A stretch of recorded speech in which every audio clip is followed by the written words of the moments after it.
Atenção! Começa agora uma teleaula de Ciências do Ensino Fundamental.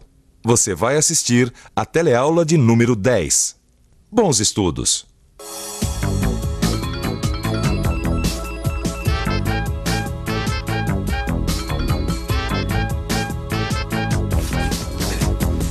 Você já ouviu falar de icebergs?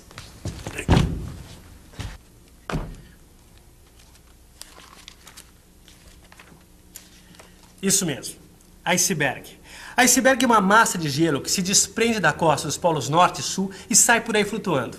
Nessa teleaula de hoje você vai ficar sabendo por que o iceberg flutua. Você também já deve ter ouvido falar de que a gente só vê um pedaço pequeno do iceberg que fica fora d'água, que a parte maior fica embaixo da água. Pois é, nessa teleaula de hoje você também vai ficar sabendo do que é feito um iceberg. Por que o gelo flutua na água? O que é densidade? Os estados físicos da água. E como e por que a água e outras substâncias mudam de estado físico. E para começar a nossa teleaula, vamos saber um pouco mais sobre icebergs.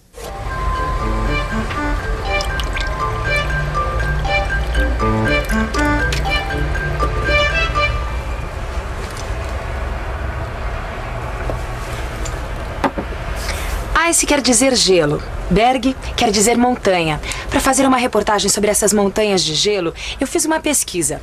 Eu descobri que os icebergs são formados por água doce. O meu ponto de partida foi essa notícia de jornal. Um super iceberg de 78 quilômetros de comprimento por 37 quilômetros de largura e 200 metros de espessura se soltou e ficou encalhado em águas de pouca profundidade da Antártica. A Antártica é o continente que fica no extremo sul do planeta. Em seguida, eu quis saber o que pode acontecer quando um iceberg se solta. Eu fui ver o que os especialistas tinham a dizer. Você sabe o que eles disseram? Quando localizamos o imenso bloco de gelo, tivemos receio de que ele pudesse chegar até as Ilhas Malvinas, no Atlântico Sul. Um iceberg como este pode resistir até por 10 anos. Aí, a ação mecânica da água do mar parte o iceberg em blocos menores. Esses blocos boiam em direção ao norte, criando riscos para a navegação. Depois de um tempo, as águas mais quentes do norte se encarregam de dissolver os blocos de gelo. Aí, eu resolvi saber por que esses blocos de gelo se desprendem do continente. E se o meu iceberg era o maior já encontrado. Eu fui ouvir a opinião de especialistas ingleses. O enorme banco de gelo se desprendeu do continente em consequência da elevação da temperatura da região antártica em cerca de 2,5 graus Celsius. Apesar do tamanho, esse iceberg não é o maior que já foi encontrado. No final dos anos 60, na mesma região, foi encontrado um iceberg com 300 quilômetros de extensão. A super iceberg, indeed! Então, me bateu uma curiosidade de saber como são os icebergs. Se os que se desprendem do Polo Sul são iguais aos que se desprendem do Polo Norte.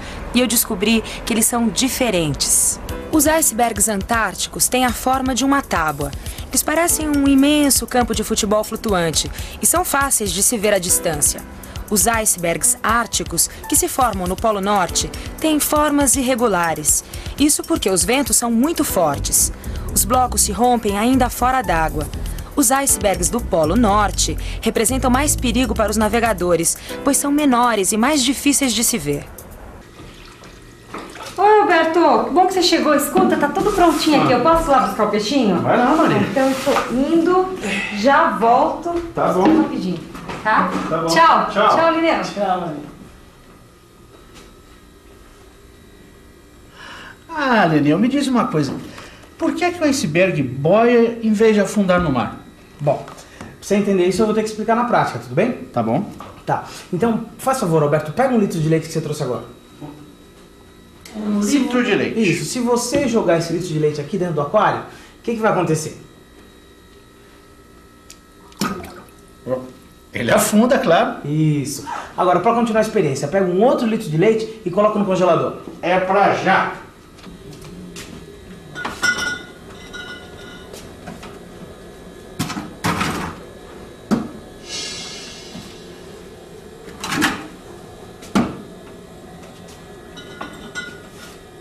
Pronto. Então, o leite no congelador, ele solidifica. né? Coloca aí na balança, Alberto, por favor. Isso. Agora, olha, esse leite aqui não tá solidificado, ele tá líquido. Então, olha que legal. Tanto leite líquido quanto leite solidificado, eles têm o mesmo peso, né? 1 quilo. Só que o leite líquido na água, ele afunda, como a gente já tinha visto. E o leite congelado flutua. Deixa eu ver o que aconteceu com ele. Essa embalagem estufou. Pois é. O leite tem substâncias nutritivas e principalmente água. O que aconteceu foi que a água aumentou de volume. Mas como é que pode? O litro está lacrado. Não pode ter entrado nada dentro dele lá no congelador. E além disso, você mostrou que ele continua pesando 1 quilo. Bom, pra você entender isso, eu vou ter que fazer uma comparação. Quer ver? Alberto, pensa comigo. Digamos que aqui nesse litro de leite líquido, você tem 1000 pacotinhos e cada pacotinho pesando 1 grama. Portanto, 1000 gramas, 1 quilo, tudo bem? Depois do congelamento, você não tem mais 1000 pacotinhos, você tem, digamos, 1100 pacotinhos. Só que todos eles juntos continuam pesando a mesma coisa, ou seja, 1000 gramas, 1 quilo. Agora eu te pergunto, cada um desses 1100 pacotinhos tem peso igual, maior ou menor que 1 grama? Vamos pensar um pouco? Vamos pensar um pouco.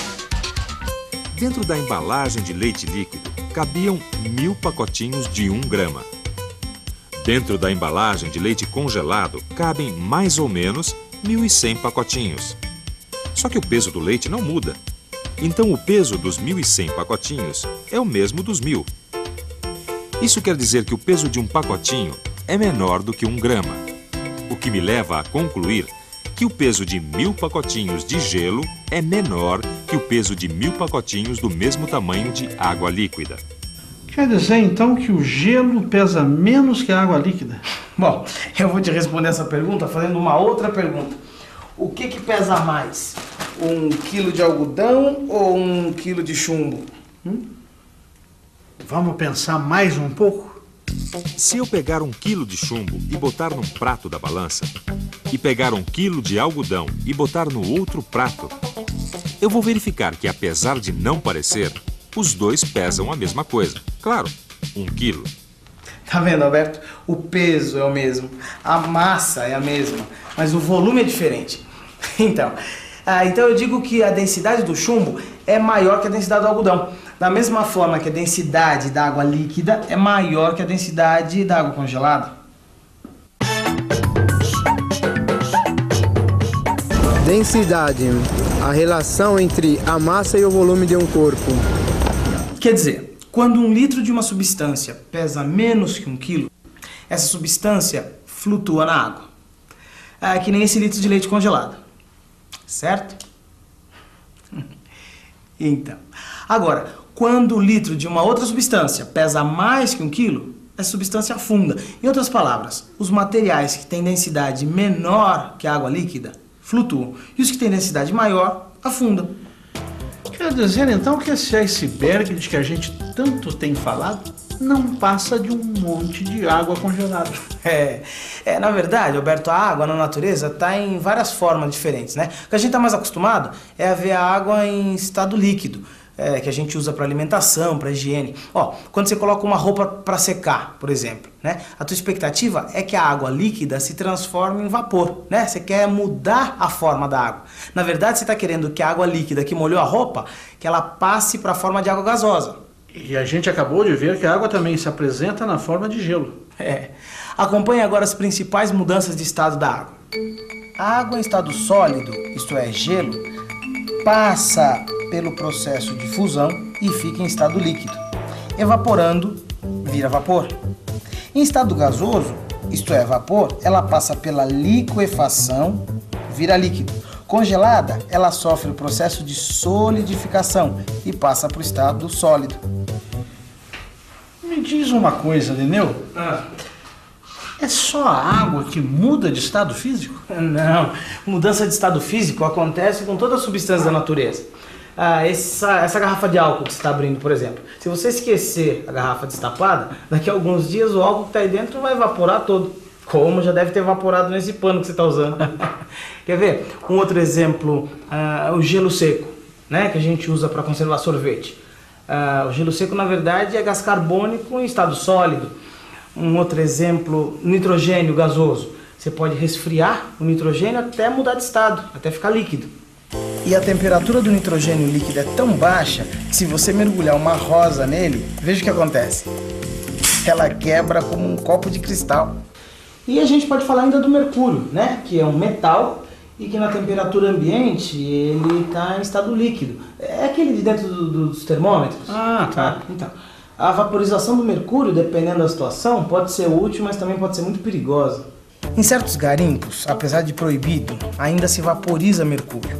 O garimpeiro aquece o líquido e vê que ele some. Mas o mercúrio não sumiu. Apenas mudou de estado físico, passou para vapor. E o que é pior, o vapor é venenoso e pode levar o garimpeiro à morte.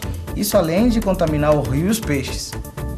O mercúrio também é vaporizado no interior de lâmpadas, como essas lâmpadas que iluminam as praças, sabe? A lâmpada de vapor de mercúrio é a que se usa para iluminar as ruas. É interessante a gente ver como acontecem as mudanças de estado físico das substâncias. Elas dependem das variações de temperatura e de pressão. Numa siderúrgica, onde se fabrica o ferro e suas ligas, o alto forno é construído especialmente para, através da pressão e temperatura adequadas, transformar o minério de ferro em ferro-gusa. Numa fundição, os metais são aquecidos até o seu ponto de fusão. O metal também precisa ser fundido, ou seja, passar para o estado líquido para tomar as formas desejadas.